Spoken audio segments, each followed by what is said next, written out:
Bonjour, voici les titres au sommaire du journal Anti-Guyane de ce mercredi 28 avril 2010. En Martinique, le lieutenant-colonel des pompiers accusé de pédophilie en 2009 a été remis en liberté et placé sous contrôle judiciaire. La famille de la fillette qui accuse le sexagénaire dénonce la décision de justice. En Guadeloupe, l'opération Entreprendre en lycée était organisée aujourd'hui afin de sensibiliser les élèves à la culture entrepreneuriale et pour développer leur esprit d'initiative. En Guyane, le problème de traitement des pneumatiques usagés est bien réel, les stocks ne cessent d'augmenter. L'officier sapeur-pompier placé en détention provisoire en décembre 2009 vient d'être remis en liberté et placé sous contrôle judiciaire selon la rédaction de Radio Caraïbes International. L'homme d'une soixantaine d'années avait été mis en examen à l'époque pour agression sexuelle, viol et détention d'images pédopornographiques à la suite d'une plainte déposée par une adolescente. Âgée de 11 ans, cette dernière accusait l'époux de sa tante de l'avoir violée, tandis qu'une enquête était diligentée par le parquet de Fort-de-France afin de déterminer les preuves de cette accusation. Alors que les investigations se poursuivaient, le parquet s'était prononcé contre la remise en liberté du violeur présumé il y a plus d'un mois, mais le juge d'instruction a prononcé la remise en liberté du fonctionnaire qui reste cependant placé sous contrôle judiciaire. Il est actuellement dans le sud de la France. La crise économique a pour effet d'inciter à la recherche de fonds et à Saint-Joseph, on l'a bien compris, à tel point qu'une procédure est engagée pour traquer les fraudeurs fiscaux.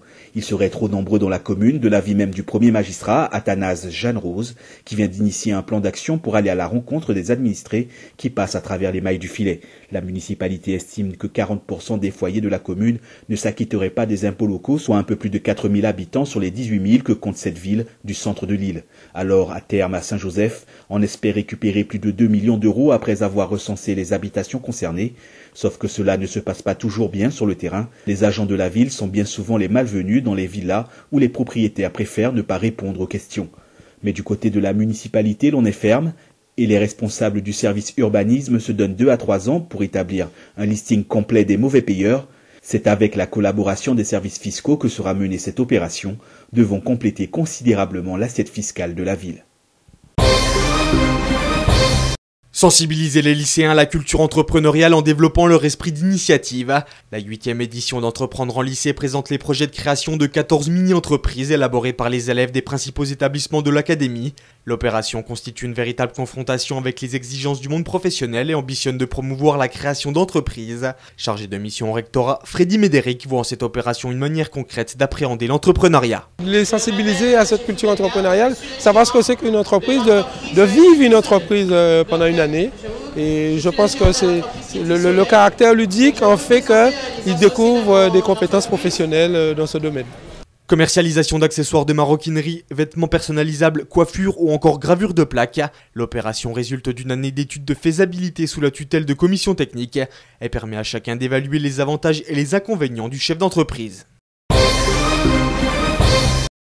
Le conflit qui oppose les salariés de Marimax à leur direction est entré ce mercredi dans son 28e jour. 28 jours que les employés de l'entreprise de pièces automobiles revendiquent 5% d'augmentation de salaire dans le cadre des négociations annuelles obligatoires, alors que leur direction serait disposée à concéder seulement 1,5%. Un chiffre dérisoire pour des salariés qui auraient proposé le 13 avril dernier 50 € d'augmentation nette mensuelle, en guise d'alternative aux 5% pour les 40 personnes concernées par ces NAO. Devant le refus de leur présidente directrice générale Catherine Osier-Lafontaine de poursuivre les négociations dans cette voie, les représentants du personnel ont repris leur quartier afin de renforcer la mobilisation. Une 3e réunion entre les deux parties est programmée demain après-midi dans les locaux de Marimax à Jarry. Mais quelle que soit son issue, les salariés annoncent déjà leur intention de participer au défilé de 1er mai à Basse-Terre. Le problème du traitement des pneumatiques usagés est bel et bien réel en Guyane. Les stocks ne cessent d'augmenter. Les pneus usagés des véhicules légers sont traités par la société Chambard comme sous-couche routière, mais en ce qui concerne les pneus des poids lourds et autres gros gabarits, le problème reste posé. Il n'existe pas de solution ou peu de solutions quand vous rapportez vos pneumatiques usagés. Quelques entreprises qui font du pneumatique ont agréé à un éco-organisme qui retraite les pneumatiques. La seule solution qui serait pour l'élimination de ces pneumatiques, c'est une broyeuse ou une déchiqueteuse comme il en existe en métropole ou aux Antilles, qui permettrait de faire des chips de pneus pour en faire de la sous-couche routière, ou alors carrément en refaire de la poudrette, donc revenir à l'état de caoutchouc, pour faire des terrains de sport, notamment dans les gymnases ou dans les terrains de jeu pour enfants. Depuis la mise en liquidation administrative de la société HLM de Guyane en novembre 2009, la société HLM continue de fonctionner. Alain Lecor est chargé de préparer le transfert du patrimoine de la SA HLM.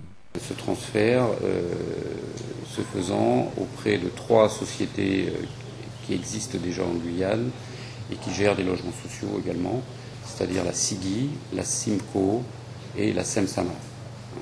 Les locataires sont maintenus dans leur droit au bail et continuent à habiter leur logement. La société s'efforce d'entretenir au quotidien les logements. Un plan de transfert du patrimoine de la SA HLM, soit près de 4000 logements, sera signé d'ici la fin du mois d'avril. Il faut savoir que le personnel sera lui aussi repris par les futurs repreneurs.